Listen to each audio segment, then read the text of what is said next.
The Earth is spherical. All sorts of bastards for Milikov.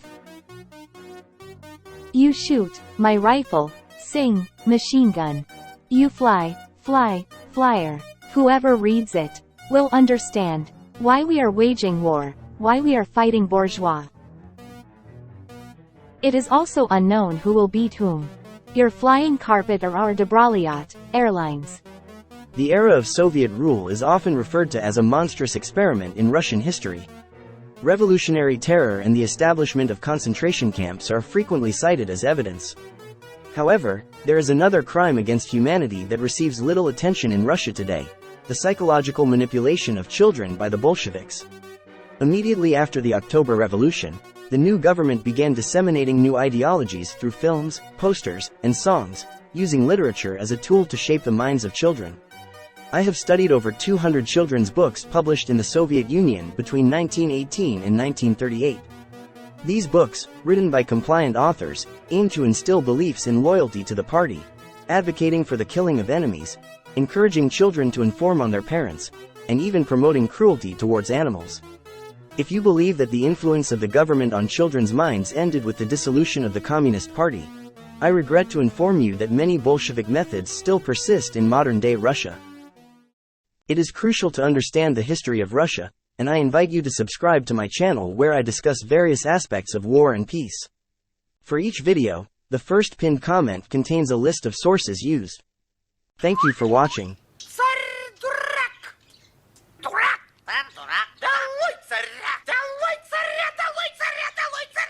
In the realm of children's literature, the Bolsheviks actively engaged in critiquing the former political system. Authors resorted to satire to ridicule the king and condemn the officials of the empire.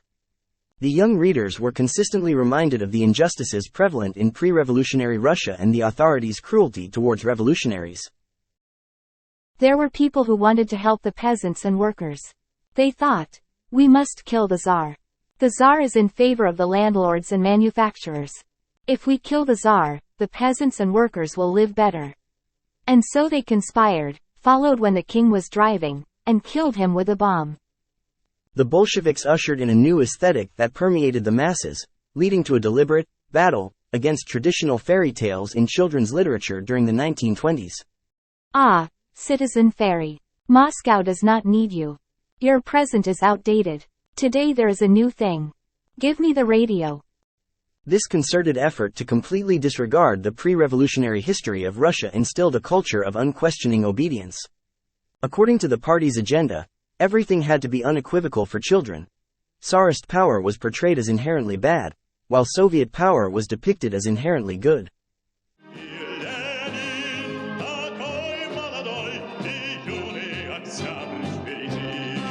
The Bolshevik Party operated akin to a totalitarian sect, employing methods that instilled unwavering faith in the party leadership. The party said, we are hindered by enemies. The barrels of the guns are aimed at us. Enemies have crept into our factories. Those who held a rifle in their hands gripped the rifle tighter in their hands. Similar to any totalitarian structure, the party's founders were deified.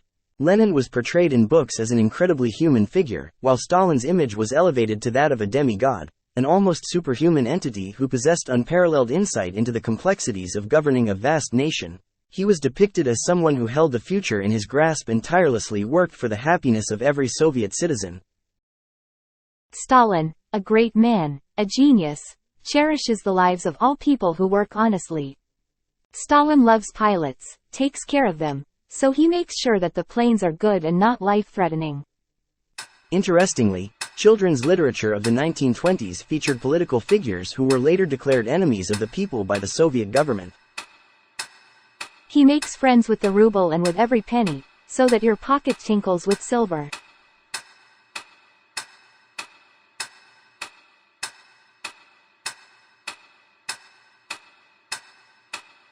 He is here, he is there. He has a lot of work. He runs everything himself, so that you live better.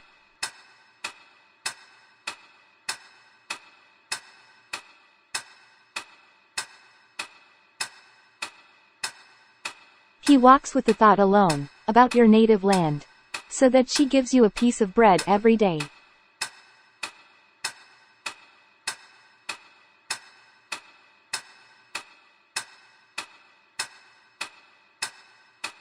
The case of repressed Bolsheviks serves as an example of how the party nurtured conformism.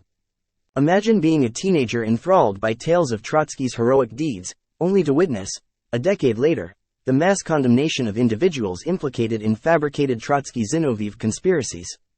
Can we expect ordinary individuals, preoccupied with their everyday lives, to grasp the intricacies of Moscow politics? Unlikely. Instead, they will wholeheartedly believe what they are told at present, even if it starkly contradicts their beliefs from a few years ago. This pattern continues to shape the collective subconsciousness of the Russian people today.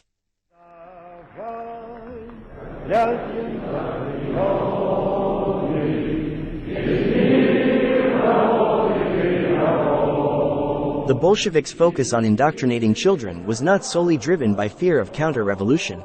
The party sought compliant individuals who would unquestioningly follow orders, even in the face of death. How did the party achieve this? By instilling the notion that war is perpetual and that sacrificing oneself in battle is the duty of every citizen.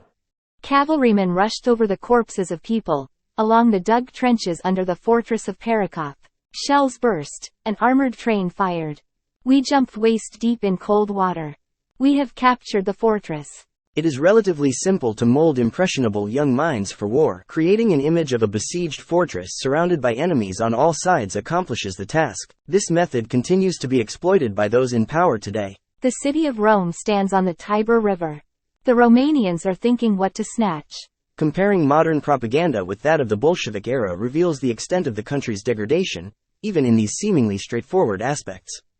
Present-day Russian citizens are being alarmed through television about the collective threat posed by the West and the Anglo-Saxons. During the Civil War and in the 1920s, children's literature included more specific references. Personifying the enemy makes a lasting impression, which is why white generals and Western politicians were named in children's books. Abstract terms were also employed, such as the white Finns, in Arkady Gaidar's works. Propaganda reminded people that the West housed an oppressed working class that admired the Soviet government.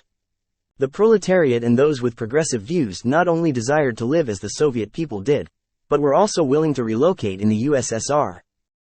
But abroad, the May Day holiday for some comrades will end in death, for others, in arrest for many years. Abroad, power is in the hands of capital. Be ready to fight for the victory of working people all over the world. Internal enemies were not to be forgotten, particularly the kulaks, prosperous peasants, and intellectuals. In some cases, the propaganda even depicted parents as enemies, eliciting no sympathy. A fierce firing was opened on new, internal enemies. What does the dream of great love and the affectionate word mother mean when it hangs like a chain on those who are eager to break and build? Understanding this narrative in Soviet propaganda sheds light on the mindset of the present-day Russians. It explains why some individuals believe that the West aims to attack Russia and that a fifth column is undermining stability. This is not mere ignorance, but rather ingrained knowledge passed down through generations of Soviet and post-Soviet people. The modern propaganda machine merely echoes the ideas propagated by Stalin.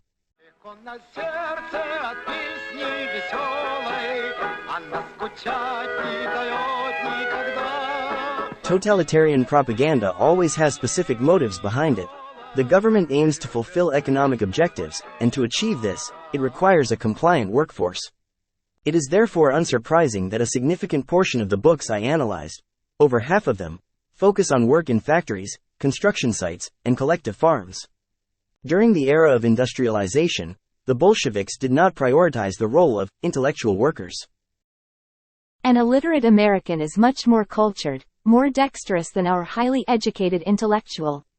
Not a teacher, not a missionary, not an orator, but a fitter. That's who should be the bearer and agent of culture in our workers' and peasants' country. When discussing life at the machine, the writers often embellished the achievements of the Soviet economy. For instance, in their descriptions of the Soviet aircraft Ant-9, wings of the Soviets, they conveniently omitted the fact that it was equipped with German and French engines.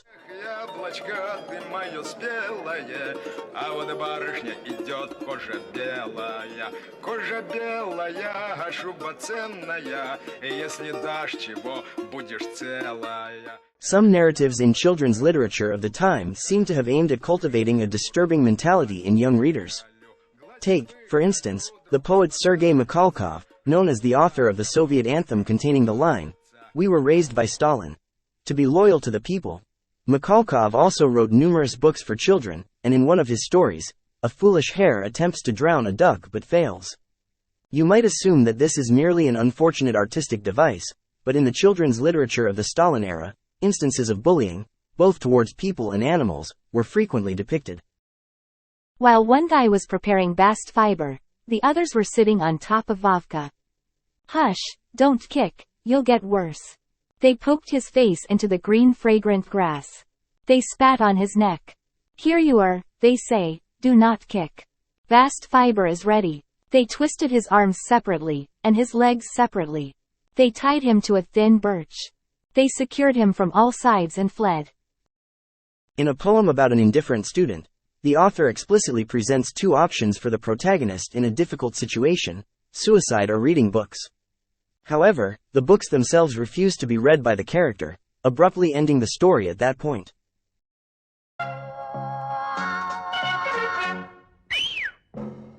What disturbed me the most was the portrayal of violence against dogs. For obvious reasons, I will refrain from quoting these passages directly. However, I can mention that in one book, a 3-page description of a dogfight is provided, including graphic details of an adult man brutally beating one of the dogs with a stick. Do you like a dogfight, Turkish? Another children's book describes the killing of a dog, not by a villain but by the main character. The method employed is explicitly mentioned, drawing upon the same techniques used in rural areas to combat rodent infestations. The narrative goes into detail, vividly describing the sight and smell of 3 partially decomposed canine corpses. They can charm the paint off walls, these fellas. The essence of any violence-driven propaganda lies in its ability to blur the boundaries of what is acceptable. When people are exposed to cruelty as a norm, even the most heinous lies and inhumane ideas can become indistinguishable from commonly accepted beliefs. Following Stalin's death, the intensity of insanity in the Soviet Union subsided. Pre-revolutionary literature regained popularity, and the threat posed by Eastern European countries diminished as their governments became dependent on Moscow. However, the indoctrination of children persisted, and its effects started to manifest through television. One can observe this in the words of a pioneer speaking at Artek in 1979, just months before the Soviet army invaded Afghanistan. I am Gatsenyuk Lilia. I came from the city of Kalush, Ivano-Frankivsk region. I read about Artek. I dreamed of getting into this wonderful pioneer camp. Here we play games. The Day of Vietnam, the Day of Finland, the Day of Poland were held in Artek. I really liked Vietnam Day when they protested against the Chinese aggressors. Russia's domestic policy remained largely unchanged after the dissolution of the CPSU. Former Komsomol members and Chekists retained their positions of power, reintroducing Stalinist propaganda aimed at children. This can be seen in the rewritten history textbooks, where references to Kievan Rus have disappeared in favor of a so-called patriotic education. The epicenter of this indoctrination is Moscow, where ample funding is available for the creation of new military patriotic museums. In 2021, I came across an official brochure from the Department of Education and Science of Moscow. It detailed a quest at the Victory Museum, spanning several pages. Schoolchildren were encouraged to participate in a playful reenactment of wartime events. In just 1 hour, they would defend the Brest fortress and stand at the walls of the Reichstag.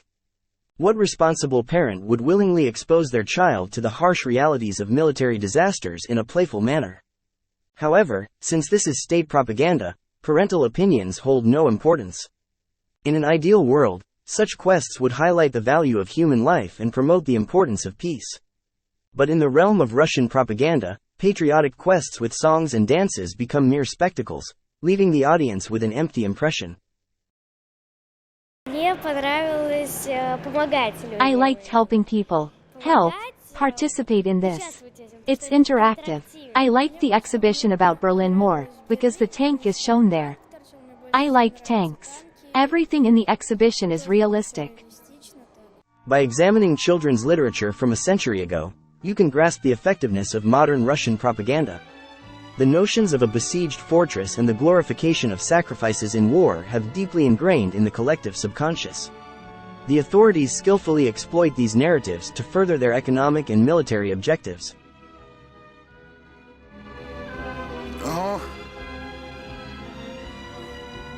что, прохожий? Все сначала? А? Может быть, не сейчас? Все-таки дети. Потом